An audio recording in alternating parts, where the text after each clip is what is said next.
pinapanigan ng desisyon ng COMELEC pero sa isang issue, tila hindi kayo masaya. Ano po? Yun yung pagkonsidera na sino ang kandidato. Ang sabi ng Supreme Court, Peñera, ano po, case, hindi dapat bilangin yung gastos ng isang kandidato, mga ads, political ads, na sandamakmak na ngayon pa lang, pero hindi pa sila nabibilangan ng campaign spending dahil hindi pa sila kandidato kung hindi pa nagsisimula ang campaign period.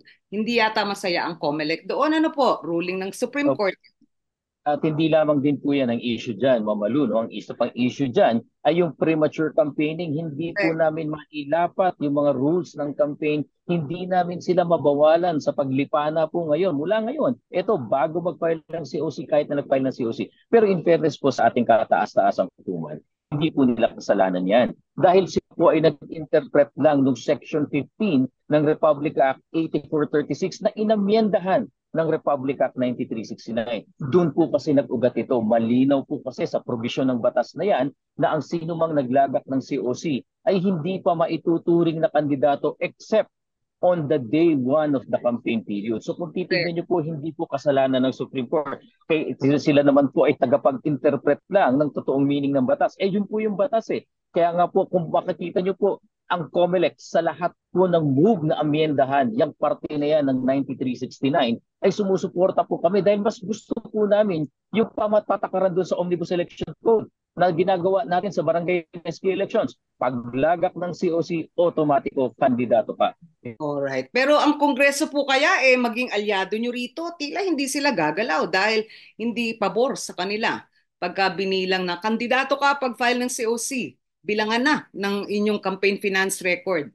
Mahirap po yata kumbinsihin ang Kongreso at Senado. Opo, sa ngayon po, tali po pare-pareho ang ating kamay dahil ang number one element po para maituring na partisan political activity yan na matatali dun sa mga aspirante ay dapat merong kandidato. At dahil nga po bunsod ng Section 50 na yan ng ating Republic Act 9369, wala pang kandidato, wala pa pong maituturing na tahasang pangangampanya. Pero asahan niyo po, Mamaluno, pagtungtong ng February 11, 2025, ito po yung first day ng campaign period sa national positions. At March 28, 2025, ang first day ng campaign sa local positions, magiging mahigpit po ang COMELEC at mahigpit din po namin ipapatupad yung dati na namin ginagawa na kahit po yung ad, kahit na yung anumang pong kalatas yan, kahit walang vote for or iboto mo ko, ay ituturing namin yan na campaigning at dapat masama sa gastos, dapat mabilang po kung minuto man yan na aabuti natin. Dahil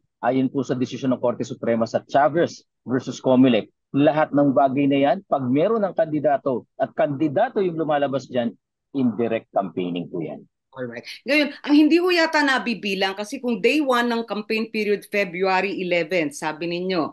Pero pagtungtong ng unang araw ng kampanya, parang tila handang-handa yung mga kandidato. Ito po yung mga production ng mga audiovisual political ads nila, ano po. At sa totoo lang, ibig sabihin, matagal na silang naghanda, matagal na silang gumastos. Hindi naman pwedeng magic, day 1, bigla silang may political ad. Hindi rin naman pwedeng magic na day 1 nakapag-reserve sila ng advertising slots. Ano po? Yun po ba hindi dapat ibilang o i-report para man lang makita kasi medyo mahal ho mag-produce ng mga political ad. Kabilang po yan, actually, Mamalu, kabilang po yan. Kasi kasama po nilang i-report dapat yung gastos po sa production yan. Tama po kayo, maaring hindi pa campaign period nung ginawa yan. At ganoon naman po talaga, ginagawa po yan.